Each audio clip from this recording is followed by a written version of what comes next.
7টা 8টা phone এসছে, 10টা phone এসছে। আর নিজের জেলার ফোন তো আছেই, নদিয়া থেকে ফোন এসছে। ওই যে ভাঙড়কে নিয়ে এত কথা, সেই ভাঙড় থেকেও অনেক বিশিষ্ট ব্যক্তিরা ফোন করেছে।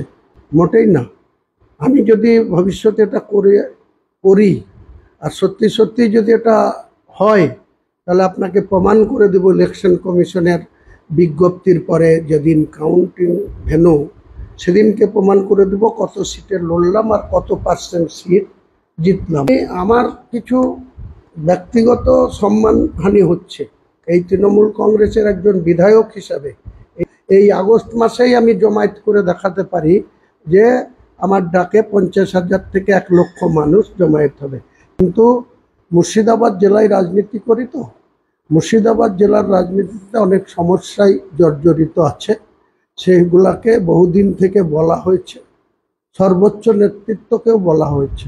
বলার পরেও তিনারা কথা দিয়ে যান, কথা দেন, বলেন, তারপরেও সেই কথা মতো কোনো কাজ হয় না। আমি এসব করি না।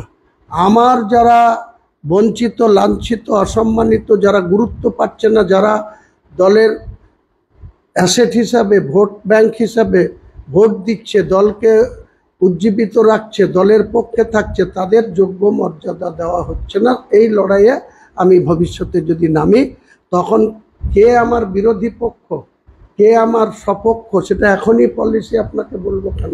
রাজনীতিতে আমি মার্ক্সবাদী কমিউনিস্ট পার্টি তথা বামফ্রন্টের সরকারের বিরুদ্ধে লড়াই করে রাজনীতি করে উঠে এসেছি। এমনও হতে পারে যে সেই দল আমি ডাইরেক্ট করব না, কিন্তু সেই দলের কোনো নেতা আমাকে প্রস্তাব দিচ্ছে যে আপনি যদি এটা করেন আপনার সঙ্গে আমরা জোটে যাব, আপনার ডায়াসে বক্তৃতা করবো। তা আমি যদি তার গ্রহণযোগ্যতা মনে করি যে না, তাকে নিলে আমার দলের লাভ হবে বা আমার প্রার্থীদের জ্ঞান হবে, তা আমি করবো।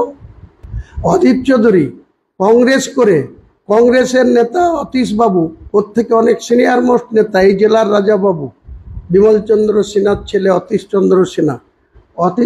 অধীর চৌধুরী কংগ্রেসের জেলা সভাপতি, 2006 সাল কংগ্রেসের MP। সে হাত প্রতীকের বিরুদ্ধে এই অপূর্ব সরকারকে কুড়াল চিহ্ন নিয়ে দাঁড় করাতে পারে, সে কোন নীতিতে করে? অধীর চৌধুরী প্রদেশ সভাপতি হয়ে কি করে সেলিম সাহেবদের সাথে, CPM এর সাথে রাজনৈতিক সমঝোতা করে, কোন নীতিতে করে? ওসব আমাকে শেখাবেন না। আমি বেঁচে থাকার, আমার সম্মান ধরে রাখার ক্ষেত্রে কি করব, কোথায় করব, কবে করব, আপনাদের ওপেন বলবো না। যখন করব তখন আপনারা যারা মিডিয়া জগতের লোক, তারা ঠিক সময় মতো দেখবেন।